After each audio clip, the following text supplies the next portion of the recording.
இன்றைக்கி நைட்டு என்ன டிஃபன் செய்யலான்னு ரொம்ப நேரமாக யோசிச்சுக்கிட்டே இருந்தேங்க.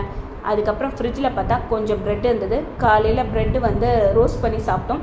இப்போ ப்ரெட் உப்புமா செய்யலான்னு சொல்லிட்டு ப்ரெட் உப்புமா தாங்க செஞ்சேன். இந்த ப்ரெட் உப்புமா எப்படி செய்யலான்னு வாங்க பார்க்கலாம்.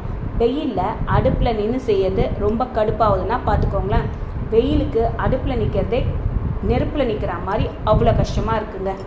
இப்போ பற்ற வச்சு பேன் வச்சு எண்ணெய் ஊற்றி உளுத்தம்பருப்பு சோம்பு போட்டு நல்லா வறுத்துட்டு வெங்காயம் தக்காளி போட்டு நல்லா வதக்குங்க.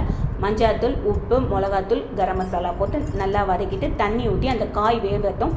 வெந்ததுக்கு அப்புறமா கொஞ்சம் தண்ணி இருக்கும்போதே ப்ரெட்டை போடுங்க. ஏன்னா ப்ரெட்டு ஊறும் போது சாப்பிட நல்லாயிருக்கு, இல்லைன்னா கொஞ்சம் மாரடிக்கிற மாதிரி இருக்குங்க.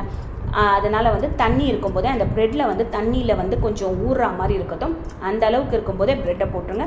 நல்லா திருப்பி போட்டு மேலே 2 ஸ்பூன் எண்ணெய் ஊற்றிட்டு கொத்தமல்லி தூக்கி இறக்கிட்டு சாப்பிட வேண்டியது தான்.